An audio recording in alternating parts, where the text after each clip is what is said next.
Hi guys, this is Ree, where I come to talk to you about what I have either read in the blogs, watched on TV, or heard in these streets. Today is about what I have watched on TV. Now I am coming on screen because I'm tired and I need to do this review, and I just really don't feel like um even the simple edit. Like I'm just gonna give it to you guys just like this. We are talking about life after lockup. So on my TV it says Life After Lockup, season 4, episode 41. That sounds super duper weird to me. So I don't know as far as the episodes what you guys see, but it is a brand new season of Life After Lockup. It has just premiered last night. Today is what, the 25th? It premiered on the 24th, Friday the 24th. I'm coming to you on this Saturday. And so that is what we're talking about. It's a brand new season. They brought back some of the people from Love After Lockup. And I wanted to jump on board with this since it's a new season. So let's get to it. This video is really not going to be that long because it really doesn't need to be. It wasn't too much that was going on, but still. So let's get Lindsay and Blaine out of the way. We'll start with them. So Lindsay and Blaine, don't know if you guys remember, but Lindsay was dating Deontay, and then she went ahead and decided to get with her best friend, right? Okay, so Blaine, who was a former addict as well, did serve time in prison. Him and Lindsay are officially together. They're out living their best life in Mississippi. All right, cool. So Blaine, as we said, is out on parole, just like Lindsay. Well, Blaine now has to go and see a lawyer, right? Because apparently he's been indicted on a couple of charges. And so the charges that he's been indicted on, he is looking at a total of about 20 years in prison. All right. So his lawyer is just like, listen, my goal is to try to keep you out of prison and out of jail. But in order for me to even do anything, in order for me to even lift a finger, in order for me to even read like a sentence on any of these documents, I'm going to need $15,000, right? So Lindsay is up in arms. She's looking like, oh my God, I just can't believe this. You're looking at 20 years.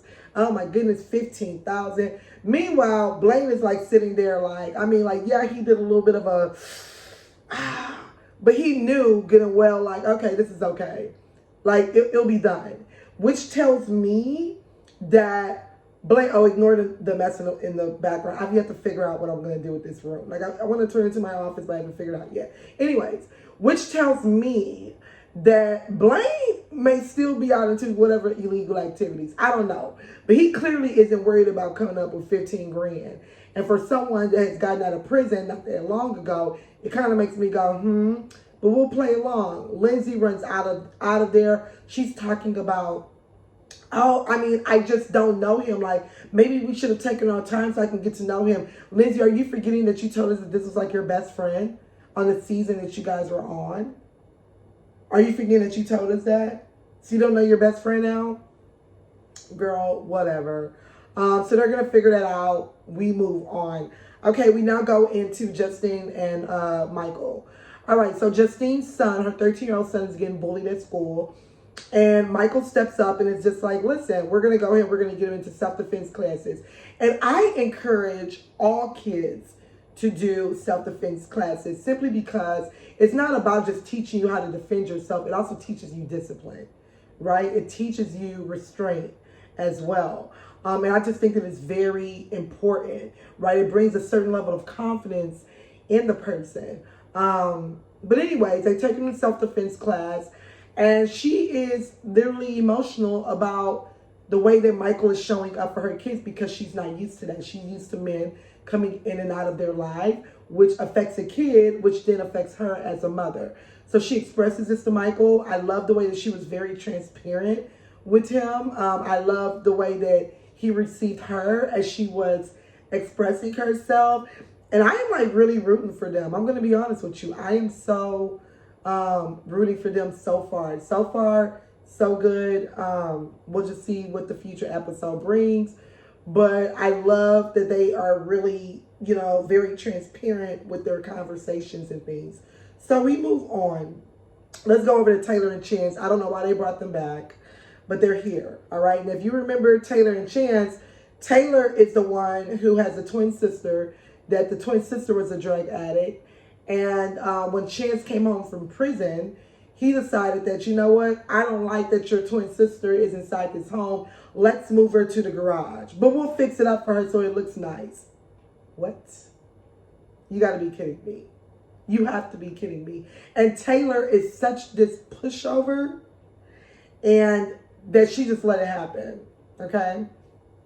So Chance, who got out of prison, decides that he wants to purchase a truck that he cannot afford, decides that he wants to grab a bunch of credit cards and a bunch of things that he cannot pay back. And now every month he's like, oh, like, this is what we can pay for. This is like they're literally living not even paycheck to paycheck, like it's even worse than that. And keep in mind, they have a baby on the way.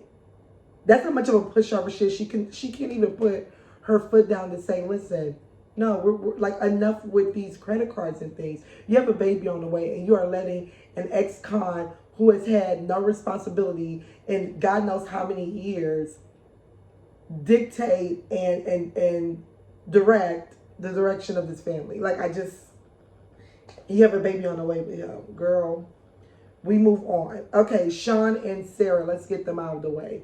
So if you remember Sean is the one with the multiple kids who abandoned his children, like, and I'm not using that term lightly, dead ass. He abandoned his children to go and be with a girl that he met in prison, right? Like, he met her through some online, whatever, okay? And we're not even talking about Sarah. We're talking about the first guy. I forget her name. Was it Lacey? I'm trying to remember her name. But Sean abandons his children for her. Okay, now he gets with Sarah. And Sarah, who's even younger than the last girl, she gets pregnant. They get married. His daughter, his oldest daughter, let him know, I feel like you abandoned us for the kids, because let's be clear, he has spoken these things in regards to his kids. He's spoken about, like, when the last girl, oh my goodness, I keep forgetting her name. But when she was just like, I don't want you around her. You don't speak with them unless you speak with me. He was like, yeah, that's fine. Like, this and that. Like, he was really just on some whatever you want, whatever you say. Sean is just one of the biggest lowlifes. I just can't. And Sarah and him, that's married now, they got their kid, and now she's realizing, she's like, wait, there's no romance. He doesn't even want to have sex with me. Like, I am, putting on lingerie. I'm purchasing all of these sex toys. Doesn't want to interact, like, at all. And I just think that Sean is just one of these people where it's like a kid, like, you just want something new. That's what it is, right? Like, now, just like she said, you don't have to work for it anymore. So he just wants something new. That's why I take it as. He wants something new. And now that he's gotten her, he's over it, to be honest with you. Like, I don't know why any woman would take a man that has abandoned his children, as many as he had, and decide, well, he's not going to do that to me because he worships the ground I walk on. No, temporarily until he got what he wanted, which he did. So now Sarah's like, well, you know what? I'm going to go and see my ex-boyfriend, the father of my first little girl, because we haven't seen each other since before we went to prison. And he's out, I'm out. He hasn't been in my daughter's life, but I still want to go and see him. Good luck with that, Sarah. Let's move on to Monique and Derek. So we discovered at the ending of last season of Love After Lockup that Derek cheated on Monique. Shocker. We knew that would be the case, right? Okay, this light is super bright. I'm losing my sanity here. I may have to turn off one of these. That didn't help me. Okay, but whatever. So we realized, that Derek cheated on Monique, all right? He cheated on her. She still wanted to take him back. Like, this episode is of him trying to get her back. She agrees to take him back because she's going to continue to go and spy and look around and whatnot, right? Okay, she goes and she tells him that she's pregnant. And he's like, listen, I feel like you're using this as a way to trap me, using this as a way, just to see where my head is at. And honestly, I agree with him. I agree with him. Like, Monique, you're not pregnant. Like that whole conversation was just super weird to me. It was just very weird. Like, she's not pregnant. She says that she is, her cycle is late. Okay, well, come back to me if you're pregnant. Right? I think she just wanted to see, like, oh, would he care? Would he dislike? I mean, her level of insecurity just drives me nuts because she's such a beautiful girl. But I'm just so, like, I like, it's annoying. It's annoying. It really is. His sisters decide to, they go with him shopping for candles and things to buy for Monique. They're still cracking jokes on her. I don't like that they're saying that, hey, you know what, we don't like her because of her physical appearance. I think, like, there's so many other reasons not to like Monique, for the fact that she put cameras in the grandparents' home, for the fact that she literally, he's left prison just to come into another prison. She stalks him. She controls how he speaks with family. All of these types of things. There's so many other things not to like Monique on. Her looks and her appearance should not be one of it, because it shows just a level of shallowness, and it's just really not a good look. But we move on. Okay, Puppy and Amber. Here we are. I don't like Amber. I've never liked Amber. I've never liked Amber since she used the military guy as if she was really going to be with him when she actually thought he was weird. I didn't like Amber when she used Puppy's mother as a place to stay after she got out of prison, knowing good and well that you had no intentions of being with Puppy, that as a matter of fact, you didn't even much consider yourself gay. You were like, oh, well, that was in prison. Like, we're out here. I'm not okay with all that. You knew that while leading Puppy on. Okay, boom. You guys didn't decide to go and move on. Sure. I didn't like Amber last season when she overstepped her boundaries with Puppy and her relationship, where you're reaching out to Puppy's boyfriend's soon-to-be ex-wife. What is that your business? What is that your business that you are reaching out to these people? Like, you're over involved, and then when she calls you out on it, you get upset and you fly off the handle and you try to fight her. I don't like Amber because Amber thinks so low of Puppy, which is weird considering that you needed Puppy when you got out of prison. The girl was still locked up and you were staying with her mother. And you were staying with her mother because your mother as well was locked up in prison. This is real tea, okay? So, but yet you think that Puppy is beneath you. And I blame Puppy for constantly coming to Amber thinking that this girl, like, this is not your friend. I'm sorry. This is not your friend. Amber looks down on you. And I always say that if you want to know how someone feels about you, pay attention to how their friends and their family, like people that are close to them, treat you. That's going to tell you everything you need to know. If, like, their close friend or their partner treats you like crap or doesn't like you or says mean things about you, whatever it may be, that means that your friend has created that safe haven, either by entertaining them or by contributing to the bad talking behind your back. I've never been wrong when I've said this. Never been wrong. I kid you not. And Amber has proven that. TC, which is Amber's boyfriend, cannot stand Puppy. Puppy extends an olive branch. Amber is acting like, oh, I don't even know why he doesn't like you, this and that. You know exactly why, because you've been running your mouth to this man. You've been running your mouth to this man. You've been talking a lot of hell crap to this man. And that's why he doesn't like her. That's exactly why he does not like her. And we discovered this when now she is with her man. And as they're drunk, he exposes that he says, hey, you know what? Like, while we're talking, what do they even do for a living? Like, they sell drugs. And the camera zoomed in on Amber, and you could tell the look on her face was like, why did you just say that on camera? But it's not about why he said it on camera. Sister, why does he even know?